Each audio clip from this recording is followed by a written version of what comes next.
What's up, YouTube? This is Wayne with Wayne's Fish World coming at you with my 20-gallon long reef build.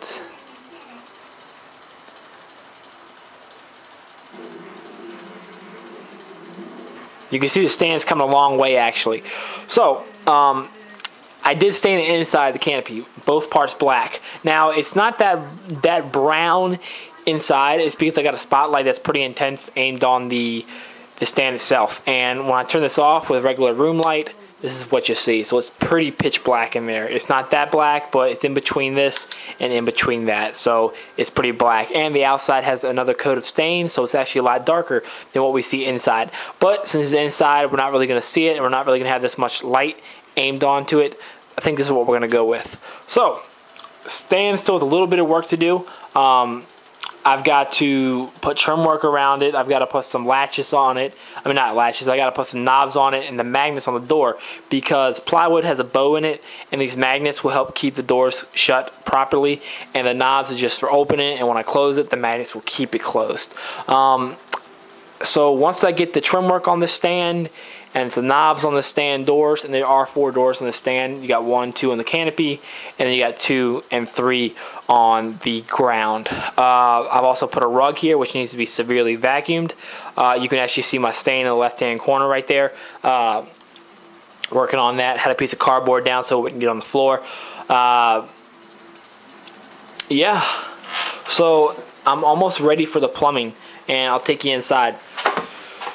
The plumbing is going to be a little more difficult than I thought it would be, for the simple fact that I wanted my plumbing to be strictly in the center, but that stud right there, that 2x4, the support that holds the 2x4 frame together, it's in the way. So my overflow cannot go directly in the circle, in the center. So I think I'm going to have it on the left side, or maybe on the left. I'm not sure yet. But I do have room up there, so I can put an elbow in there, and then the pipe can turn, and it can come down to the micron sock or the return pump, vice versa. So what I think I'm going to do is drain's going to come down, hit the micron sock, and the micron sock is actually going to rest on those 2 2x4s, which actually helps support the stand itself. You guys can see that.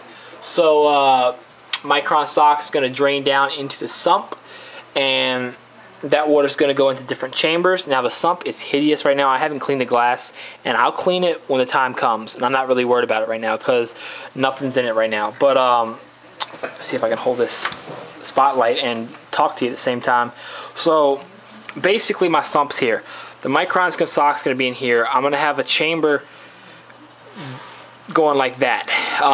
The acrylic panel is going to have holes drilled in it through a drill bit, and water will pass through there. This area is going to have another, this is going to be the deep sand bed refugium area. It's going to have 4 or 5 inches of acrylic panel that's not drilled on the bottom. That's going to hold the sand, because I don't want water flowing through the bottom, because that's going to mess with the anaerobic bacteria and make it aerobic. So this high up, the acrylic won't be drilled, but higher than that, the acrylic will be drilled. I'm not sure how many holes or how big the holes are going to be, but I'll make it so enough that 560 gallons per hour can flow through it. So deep sand bed is going to be here to take out nitrates. Refugium is going to be here to take out phosphates and a little bit of nitrates. The next segment is going to hold my protein skimmer, my titanium heater, and my return pump. And the return pump is actually in there. I don't know if you can see with the dirty glass, but it's a 500, yeah, you can see a little bit of it in there. It's a 560 gallon per hour pond pump actually. And pond pumps actually have a little more kick in it than a regular power head. So this contraction right here is actually from an old fish tank. Yeah, it is an old fish tank actually. It actually came from Walmart a while back, and you see it rests in there fine. It's dirty as hell, so I gotta clean it out, but this is gonna be my auto top off system. Gonna clean that out, don't worry. But auto top off system is gonna be gravity fed, and I'll have some vinyl tubing maybe stapled or tacked in there, and it's going to hit a ball valve. I mean, not a ball valve, a float valve, and the float valve is going to rest here. I'll probably make a mount for it, but basically what the ball valve does float valve. I said it again. A float valve. What the float valve is going to do, it's going to float in the water. When the water level drops, the float valve is going to go down, and it's going to release water from the reservoir. So water is going to be gravity fed into the system without electricity. So when the sump fills up due to evaporation, the float valve will shut off, and this water up here will be contained up here. That way my salinity will stay constant or near constant in the sump or in the main system itself. On this side, I've got big plans.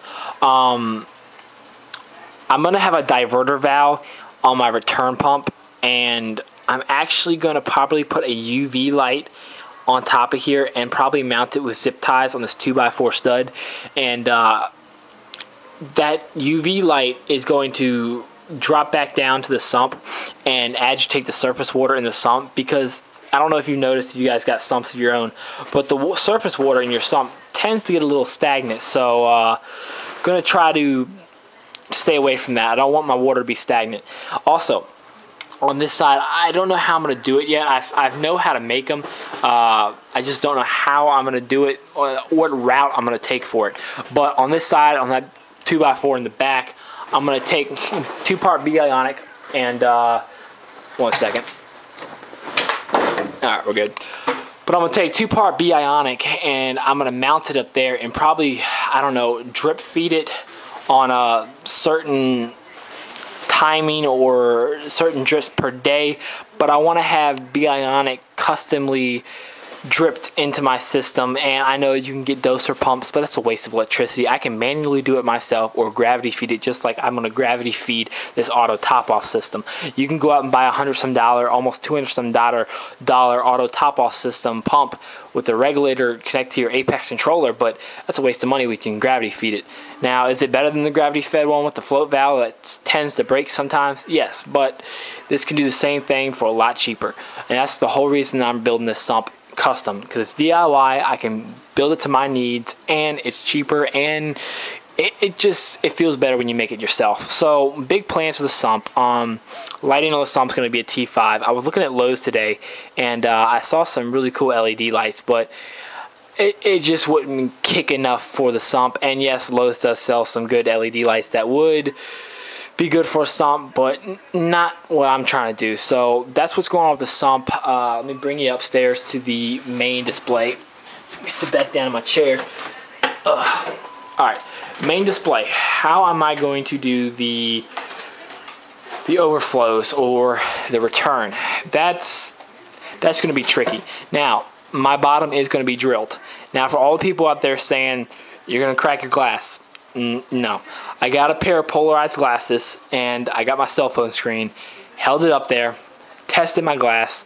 My glass is not tempered. The panels, nothing is tempered. I also found a link out there that shows you what's tempered or not, and that's only for marine land or Perfecto tanks.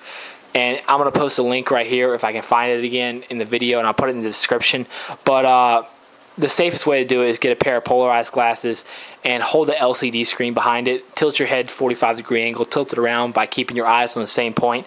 And if you see lines or anything different in the glass, like black marks, green marks, it's tempered. If it's the same, it's not tempered. So my glass isn't tempered. That's a great relief. But the overflow, I want it to be in the center. That way it would pull everything through, like kind of like a dark hole in space. It just collects everything in the center and it just spits it back into the sump. I guess the sump will be a quasar, but I want it to be in the center, and I can't do that. So there's other routes I could do. I mean, there's a lot of routes I could do, but I think I'm gonna keep it simple and have my drain simply drop down to the sump all the way on the left, and my return is going to be, it's not finalized. I don't want a spray bar because I want chaotic movement, but I think I'm going to customize it with a cross piece in PVC piping, and one part's going to hit the return, one part's going to agitate the surface so I could get good water movement up there, and one's going to have water flow pushing to the back wall, curved around to the front, and the other one's going to have water flowing to the front, curved around to the back. Also, I forgot to talk about the protein skimmer. I haven't decided on the protein skimmer yet, but the protein skimmer is going to go in the sump. It's going to go beside the return pump. I'm not sure on the type of protein skimmer I'm going to go with right now, so that's why I'm not really getting into detail with that. That's what's going on, guys. Tell me what you think. Comment, rate, subscribe. Also, Hurricane Sandy, or Tropical Storm Sandy, whatever it is. So far, so good. No power outages, no loss of fish like last time with Hurricane Irene, and hopefully that's not going to happen, guys. Comment, rate, subscribe. Later.